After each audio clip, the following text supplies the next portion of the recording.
What's up, you guys? Your girl G. Welcome back to my channel. Appreciate you for tuning in. Not look. I know I've been gone for a couple of days. I uploaded Love and Marriage DC a little bit late, but I apologize, you guys. It's been a lot going on. Just a whole lot, a whole lot. But pause. We can just take a minute to appreciate your girl's hair. Was able to finally get it done. Your girl's over here looking dry in the roots. Okay, the roots was going thick, and I said, okay, let me put this hair up, and I finally get the faux locks. So y'all, how y'all liking the faux locks situation? I'm going to do a couple of like the clips, a little gold clips and stuff like that, and shells. I'm gonna add those a little bit later on today. So I kind of feel a little naked because I feel like that's what I want to see in my hair. But as of right now, like, I like it. It's cute. Like, I could be a dreadhead. I could go real waka flocka with it.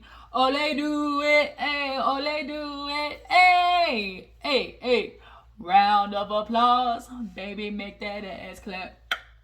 Drop it to the floor, make that. Hey, let me quit. All right, if that any 90s babies in the house that they remember that Waka Flocka era, y'all drop down the comments and let me know. But y'all, let's go ahead and get into, speaking of hip hop, growing up hip hop.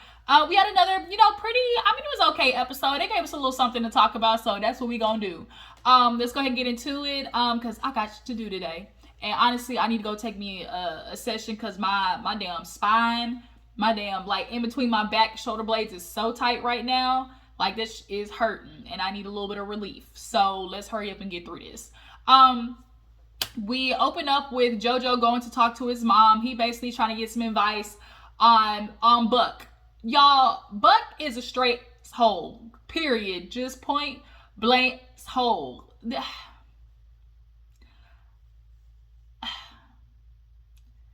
I wonder how Tanisha's mama did it. I really do. I mean, we know why she did it because of the money in the industry and be with a man like him, kudos having those type of accolades. But Buck sound just straight up like a dick. Like, that's the only word that, like, he's a dick, bro. Like, seriously.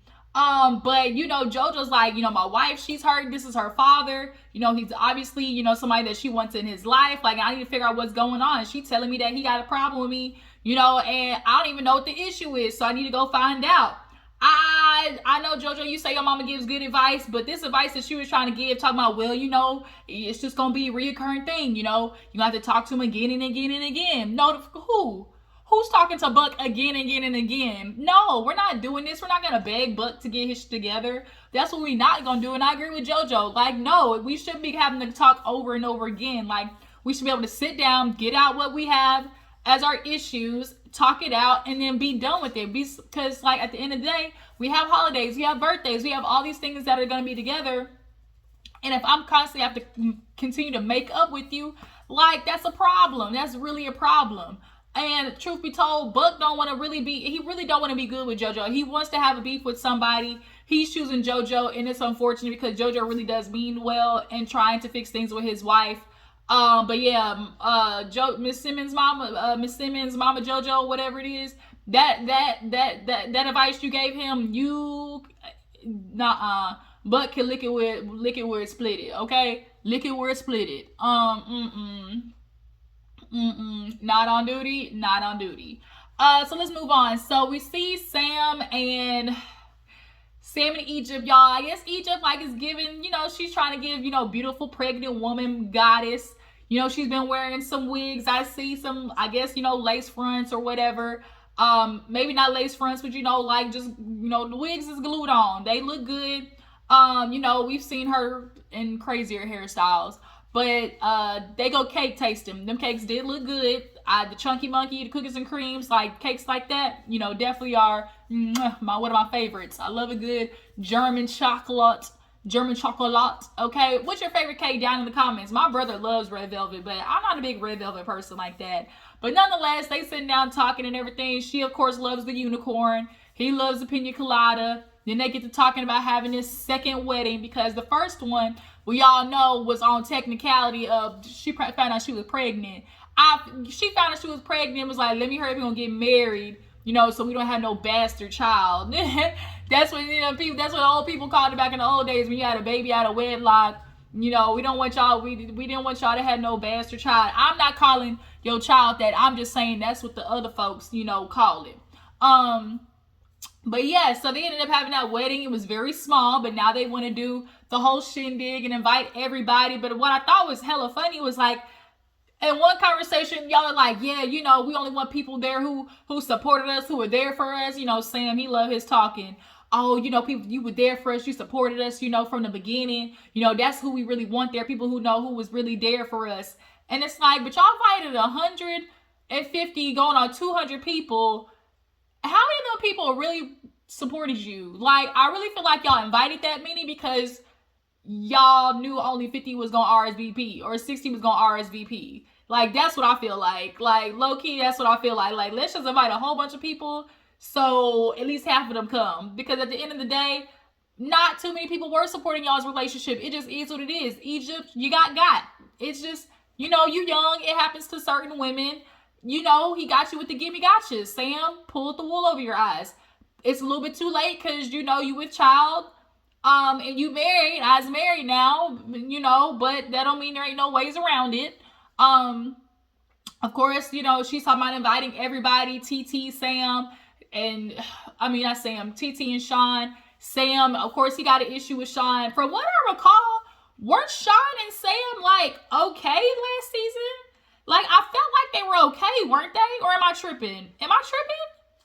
I felt like they were okay, but maybe he's not okay now that, Sam's always coming for TT. So I can get why, he feels like, okay, I'm not going to mess with Sam. But Sam, you're killing me with this. Oh, if Sean was getting his ass beat on the side of the road, like, I would come in and defend him. But, I would still beat his ass when I got out the car, when I dropped him off at home or some shit like that. And it's like, you still trying to fight people? Bruh, your fighting career is over. Like, stop trying to fight people. That's why you're in the problem that you're in now, Sam. You always trying to take the aggressive, violent route. And look where it's gotten you. You on your way almost to jail and still talking about fighting people. Like, what's not clicking? So, of course, Egypt, just nodding your head, we want people around us who love us and support us. And, she wants to be good with TT, and I really want her to be good with TT.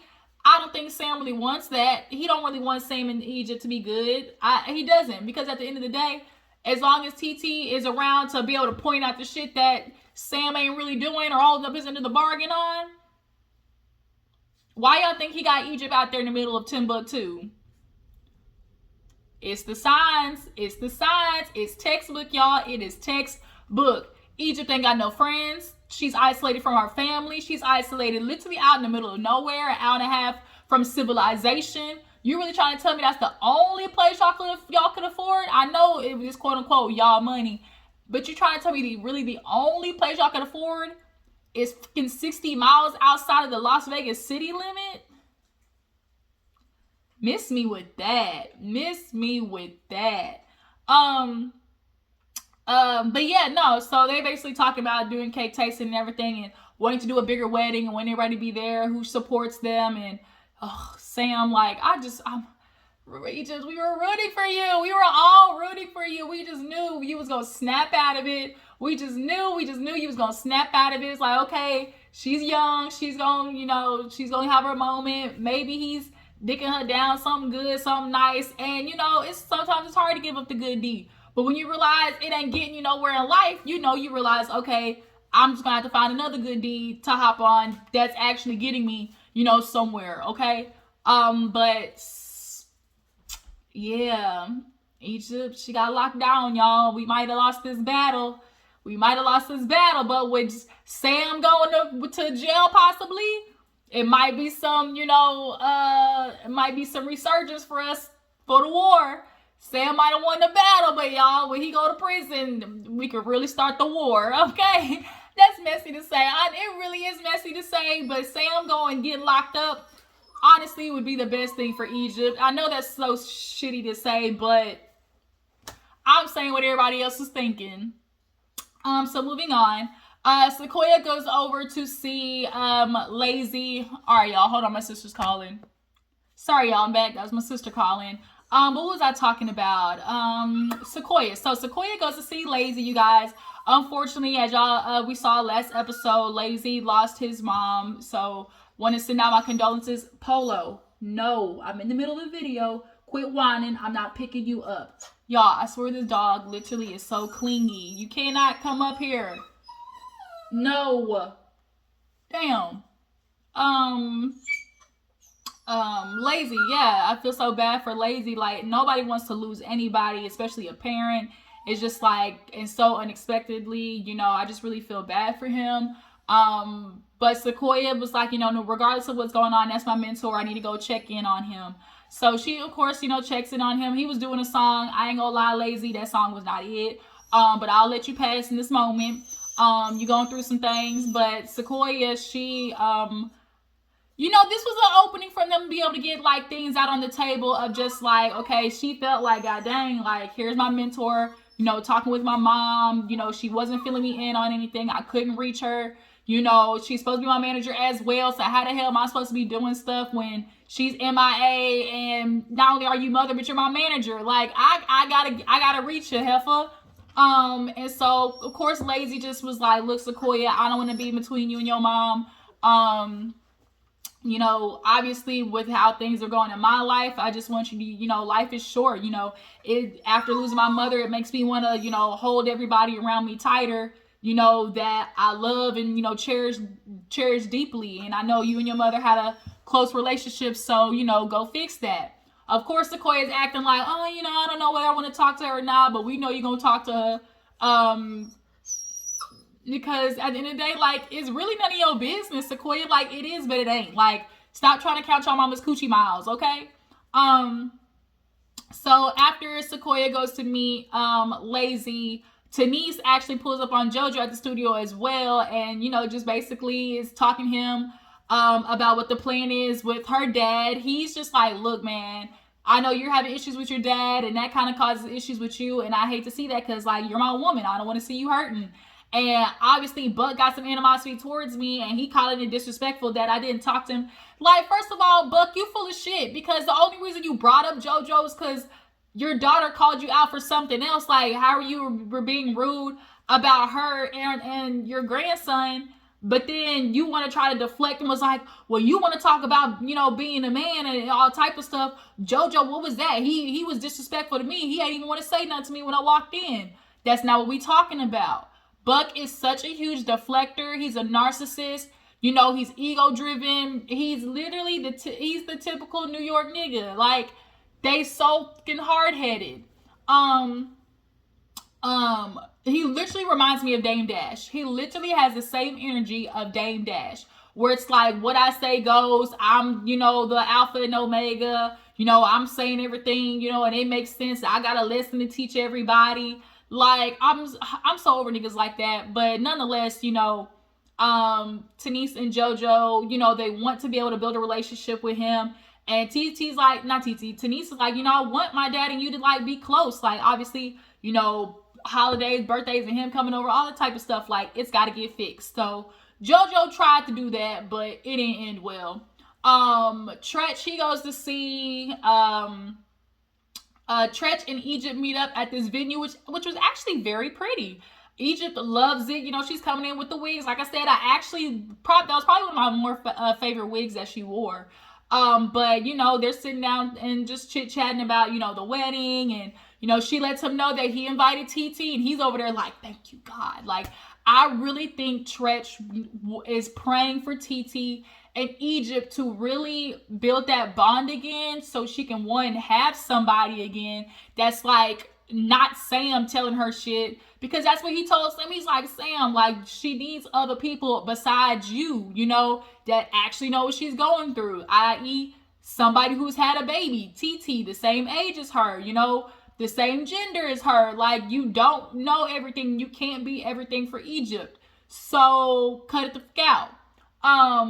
You know, Treach, I feel like when he's with Egypt, he really feeds into the fantasy she wants to give herself, because he loves her. And he sees in this moment she's happy planning all these things. And, you know, when she first got with Sam, he was happy that somebody was making her happy. You know, he really tried to give Egypt the benefit of the doubt. But this season, it clearly feels like his daddy intuition is just tingling. It's just, woo, it's tingling. That discernment is going and my discernment went off 2 seasons ago, Treach, along with everybody else's. Nigga, your ass is late to the show. Everybody discernment was going off on Sam 2-3 seasons ago. But nonetheless, you know, she's happy for it. I want to know who's paying for it is the question. Because that definitely look out of their budget of their pockets. But so Tyran and Treach meet up, right? And Tyran, you know, Tyran's kind of growing into his looks, y'all, a little bit. If I say so myself, am I tripping? I feel like Tyran's growing into himself a little bit. But you know, him and Treach meet up, and you know, Egypt did tell Treach how she did want Tyran and him to walk her down the aisle. But nonetheless, you know, Treach checks in with him, and he's just kind of letting him know he got a motorcycle license, catching up, yada yada. But then we get down to the nitty gritty, which is, you know, Treach is like, yeah, you know, I'm excited for the wedding. You know, your sister, she growing up now.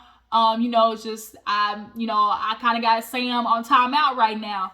And Tyran's like, yeah, you know, I talked to him. He's, you know, kind of feeling some type of way. He's like, you know, I've been around him, you know, when he's, you know, talked about these plans and, you know, said he was going to do this and that and all the things, you know, Tyran's like, I've heard him say, you know, what his hustle's going to be. But I told him, like, look, you know, if you want to prove people wrong, you're going to have to show it through your actions. And Treach was like, bingo. Like, that's what I'm trying to see. It's been sounding like he's been talking, because when I first met Sam, he promised me a whole bunch of things. And I ain't seeing no follow through, you know, and I'm sure he want to give Sam the benefit of the doubt on behalf of Egypt. Like, I want to see in you what my daughter sees in you, because she's happy. But as a dad, also, when you looking at a nigga, like he said, like, it's starting to feel like he came up in an already established situation. He sees that, oh, you know, Egypt always is going to be good. You know, we know that she's always going to be taken care of, and now you on the bandwagon. Sam has gotten comfortable. Point blank, period. Sam has gotten comfortable. He knows at the end of the day, if Egypt needs something, especially Pep is going to be there. Pep has been bankrolling their shit for a long-ass time. Y'all might not go to Treach for everything, but Pep is always there for Egypt, and that's the problem, and Sam knows it, which is why Sam's ass has gotten lazy. That whole house screamed Sam. What the fuck you gotta light up chairs in the couch in the living room for? Like, the fuck? Light up couch? Like, every part of that house just screamed Sam. Like, where was Egypt in any of that? But nonetheless, you know, Treach is like, I'm looking for a dude. Like, bro, you getting ready to go to jail. You got a baby on the way. Where's the action? Where's the hustle? Where's the proof, you know, that you said you was gonna do some shit for my daughter? I'm looking for a protector and provider, and what I'm seeing ain't it. And it was like, Treach, we tried to tell your ass when you was beefing with Brianna and everybody else previously. We tried to tell your ass, Sam is a fool. He pulling the wool over your eyes, and now he caught. Because at the end of the day, Sam, every idea that you've had so far about going forward and making money is all based upon the fact that Egypt's family is attached to it in some way. Like hip-hop snow cones. Like, so now you got to use Peppa's name in it to sell your shit. Like, nothing is just you. It always involves something about Egypt's side of the family being attached to it to help you sell out some shit. And that's the problem. That is the problem. He's using Egypt to always fulfill something that's for him to do. But if you're going to be the provider, like, it's got to be based on your shit. So last but not least, we see Jojo and Buck meet up. And y'all, when I tell you it was a shite show, it was a shit show. First of all, I already knew Buck was on some bullshit. But look, it was a scheme that Todd set up to come with Jojo with the bullshit. Jojo walks in, and here go Buck with the damn hookah talking about Lil Jojo. When he said Lil Jojo, I said, oh, here we go. Here we go with the bull. First of all, why you addressing him as Lil Jojo? And Jojo was like, hey, you ain't nothing little about this, you know. Like, he can already tell, like, and he said he's like, I'm already regretting, like, not, like, coming here, because what the hell? Oh, Lil Jojo, yeah, you know, welcome to the studio. Like, you could tell Buck is just all about his ego. And like niggas like that, I just get disgusted with. Because you know you was a trash ass daddy. Like you could just tell he was a trash ass, uninvolved parent. But Jojo sits down and was like, yo, Buck, like, I'm just trying to figure out what the hell the issue is. Now, Jojo knows everybody else in the studio, and I guess the person that was on the phone with Buck, too, he was like, oh, Butter, I think it was nicknamed like Butter or something like that. He was like, what? I don't even know whether to handshake him or slap him. Like, what? Why are you talking about smacking Jojo for? Like, that already, like, he was already instigating some shit. Like, Buck did not go into that conversation with any intention of having a solution at all. So to sit there and tell my man, I don't know whether to smack him or handshake him. And the dude on the phone was like, man, nah, like that's love. Just talk it out. That's why y'all need to talk. And JoJo's like, yeah, like we just need to talk. So JoJo's sister was like, but like, bro, look, I'm here because Tanise, that's my woman, you know, and you keep saying that you got an issue with me based on I'm trying to figure out what animosity is. I ain't no animosity. It's about disrespect. Okay, disrespect. You know, let me know what it is. Man, it's so much. Man, it's so much I can say. So JoJo's like, we'll spill it then. Like, oh, man, it's a lot of stuff. We'll spill it then. And all the bucket keeps, it was a lot of stuff. Well, if it's all a lot of stuff, then you shouldn't have no problem saying nothing. But Buck is full of shit because here we go. You giving examples of where you said JoJo is being disrespectful. And the only thing you really could come up with is the fact that Tanise walked down the aisle by herself. And like JoJo said, what that got to do with me? Like every example that you've given sounds like a problem with everybody else but me. Like it has nothing to do with me. If you, Buck, really, truthfully, honestly, could not come up with actual example of JoJo himself being disrespectful. So then you bring up the baby shower, like, oh, I walk in and how you really a man and I'm walking in and you ain't even trying to say nothing. He was like, but that ain't even like this, like, that's not even what really happened. And that's not even like, you know, the point of what you're trying to make. Like, because I don't say hi to you, it ain't got nothing to do with being disrespect. Like, I'm just keeping my distance for the peace because you clearly want to buck up on a nigga. Like, he wants to try to chin check JoJo because he feel like he bigger than him. But at the end of the day, like, I think he sees JoJo and, like, his last name being Simmons. It's kind of as, like, I don't know, kind of like as just, like, I don't know, like, he want to check him or bring him down a couple of notches. I don't know what. But you know, now he starts getting a little loud. This is how I talk. This is how I am. Everybody knows this is how I talk and I ain't changing for nobody. That's the motherfucking problem. That's the fucking problem. Because you feel like it's unnecessary to change. You're pushing your kids away. I know your woman is sick of you. I did, the mama like leave him or something like that. They in the middle of a divorce. And you sitting there yelling at JoJo, like, and JoJo's literally like wanting solution. Every time okay, so give me an example. Okay, so tell me what I did. Okay, you wanted Tanise to walk down the aisle with you. Explain to me how I was supposed to change that.